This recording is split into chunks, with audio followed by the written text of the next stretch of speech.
Hello friends, எல்லாரும் எப்படி இருக்கீங்க? Welcome to my channel. நம்ம சேனலில் இன்றைக்கி என்ன பார்க்க போகிறோன்னு பார்த்தீங்கன்னா, எல்லாருக்குமே பிடிச்ச ஒரு டிஷ் தான் செய்ய போகிறேன். செம்மை. இது எப்படி செய்கிறதுங்கிறத வீடியோக்குள்ளே போய் பார்க்கலாம். கமன்னு நம்ம மீன் குழம்பு வைக்க போகிறோம். எனக்கு மீன் குழம்புனா எனக்கு ரொம்ப பிடிக்கும். ஆக்சுவலாக இன்றைக்கி எங்கள் வீட்டுக்கு எங்கள் சிஸ்டர் வந்திருக்காங்க. அவங்க கேமராவுக்கு கூப்பிட்டேன், வா வீடியோ போகலான்னு சொல்லி கூப்பிட்டேன். பட் அவள் வரமாட்டேன்ட்டா. அவள் ரொம்ப கூச்சப்படுறா, அதனால் வரமாட்டேன்ட்டா. அதனால் நான் இன்னைக்கு மீன் குழம்பு எங்கள் அக்காவுக்கு வச்சு தர போகிறேன். ஃபஸ்ட் டைம் எங்கள் அக்காவுக்கு மீன் குழம்பு வைக்க போகிறேன். சூப்பரான மீன் குழம்பு கிராமத்து ஸ்டைலில் தான் நம்மளுக்கு செய்ய போகிறோம். எப்படி செய்யலாங்கிறத வீடியோ ஸ்கிப் பண்ணாமல் பாருங்கள். அப்போ தான் எப்படி செய்கிறது அப்படிங்கிறது உங்களுக்கு தெரியும். வாங்க வீடியோக்குள்ளே போகலாம். நம்ம எப்போதுமே யூஸ்வலாக குழம்புல தான் மசாலா இந்த ஐட்டம்லாம் சேர்ப்போம். ஆனால் இதில் நான் என்ன பண்ண போகிறேன்னா, புளிக்கந்தி கரைக்கிறோம் இல்லையா, மீன் குழம்பு தான் இன்றைக்கி நம்ம செய்ய போகிறோம். அதை நல்லா தண்ணியாக வடிகட்டி எடுத்து வச்சுருக்கேன் நான். இப்போ இதில் தான் நான் மசாலா எல்லாமே சேர்க்க போகிறேன்.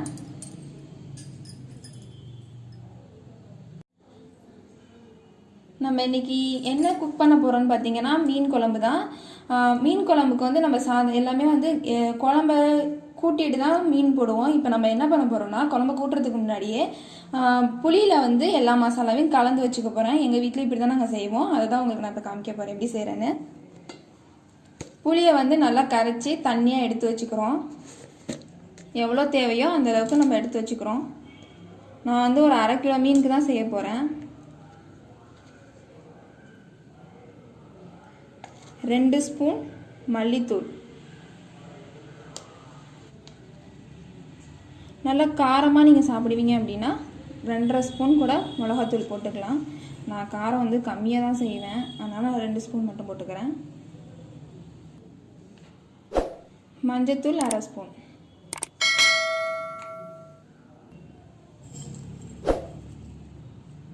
தேவையான அளவு உப்பு போட்டுக்கோங்க.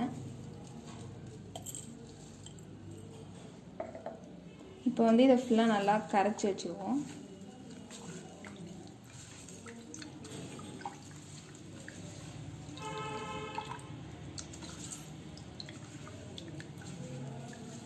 இதிலே உங்களுக்கு உப்பு எவ்வளோ தேவையான அளவு எல்லாமே இருக்கான்னு உங்கள் காரத்துக்கு ஏற்ப இதெல்லாம் பார்த்து பத்தலை அப்படின்னா நீங்கள் போட்டுக்குங்க.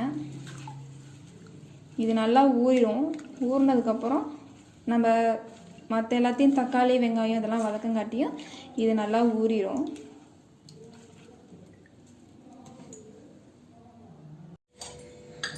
மீன் குழம்புக்கு நம்ம நல்லெண்ணெய் எடுத்துக்கிறது தான் எப்போதுமே நல்லது. ஏன்னா அதுதான் நல்லா டேஸ்ட்டாக இருக்கும். நான் 4 ஸ்பூன் நல்லெண்ணெய் எடுத்துக்கிறேன்.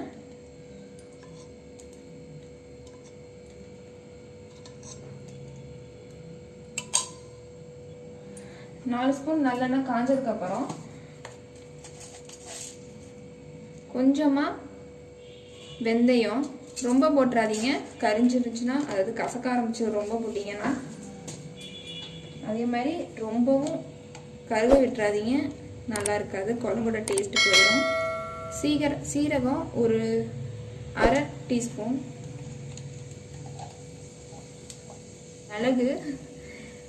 மிளகு போட்டுக்குவேன். இதெல்லாம் கொஞ்சம் நல்லா செவந்ததுக்கப்புறம் வெங்காயம், சின்ன வெங்காயம் கிடச்சா சின்ன வெங்காயம் போட்டுருக்கேன். எனக்கு சின்ன வெங்காயம் இப்போ என்கிட்ட இல்லைங்கிறதுனால நான் பெரிய வெங்காயம் நார்மல் சைஸில் ஒன்று எடுத்து பொடியை கட் பண்ணி வச்சுக்கிறேன். கூடவே 2 பச்சை மிளகாவும் கட் பண்ணி போட்டுக்கிறேன். இது இப்போ கொஞ்சம் நல்லா வதங்கிடட்டும். அதுக்கப்புறம் இது கூட தக்காளி ஒன்று சேர்த்துக்கிறேன். நார்மல் சைஸ் தக்காளி ஒன்றே ஒன்று.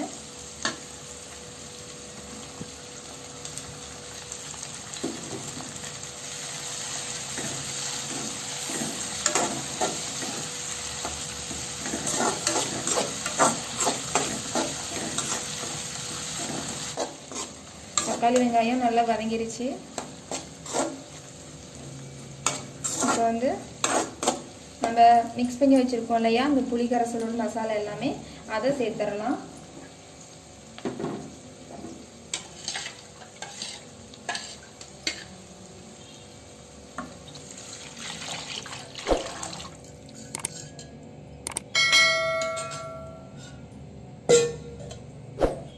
இதை ஒரு 15 நிமிஷம் நல்லா கொதிக்க விடுங்க. மீன் குழம்பு எந்த அளவுக்கு கொதிக்க விடுறீங்களோ அந்த அளவுக்கு டேஸ்ட் தரும். அதனால நல்லா கொதிக்க விட்டுருங்க. ஒரு மூடி போட்டு இப்போ ஒரு 15 நிமிஷம் கழிச்சு இதை நம்ம பார்க்கலாம்.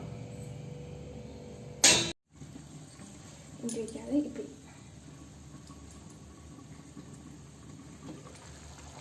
குழம்பு நல்லா கொதிச்சிருச்சு, கம கமன்னு வாசம் வருது. மீனை போட்டு ஒரு 5 நிமிஷம் கழிச்சு இறக்கிட்டோம்னா மீன் குழம்பு ரெடி. ரெடி தானே? சொல்லுப்பா, நீயே பேச மாட்டேங்கிற.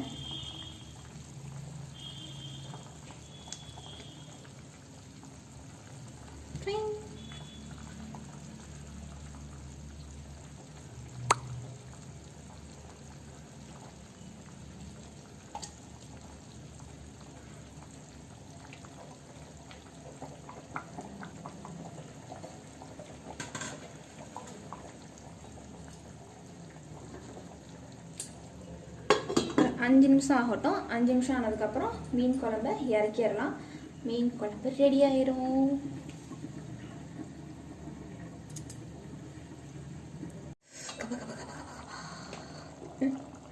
குழம்பு ரெடி ஆயிடுச்சு. பார்க்கவே கலர்ஃபுல்லாக இருக்கு, செம்மையா இருக்கு. ஓகே ஃப்ரெண்ட்ஸ், நம்ம மீன் குழம்பு ரெடி ஆயிடுச்சு. மீனும் நல்லா வெந்துருச்சு. இப்போ அடுப்பை ஆஃப் பண்ணிடலாம். இது ஒரு 5 மினிட் கழிச்சு சாப்பிட்டா இன்னும் நல்லாயிருக்கும். நான் போய் சாப்பிட போகிறோம். ஓகே ஃப்ரெண்ட்ஸ், நம்மளோட மீன் குழம்பு செம்மையாகவே ரெடி ஆயிடுச்சு. செம்ம கமகமன்னு இருக்குது. எனக்கு பசி இப்போயே கபகபகபன்னு இருக்குது. நல்லா போய் சாப்பிட போகிறேன். இந்த வீடியோ உங்களுக்கு பிடிச்சிருந்தா லைக் பண்ணுங்கள், ஷேர் பண்ணுங்கள், கமெண்ட் பண்ணுங்கள். மறக்காமல் பெல் ஐக்கானை கிளிக் பண்ணிடுங்க. அப்போ தான் நான் போகிற வீடியோலாம் உங்களுக்கு வந்து சேரும்.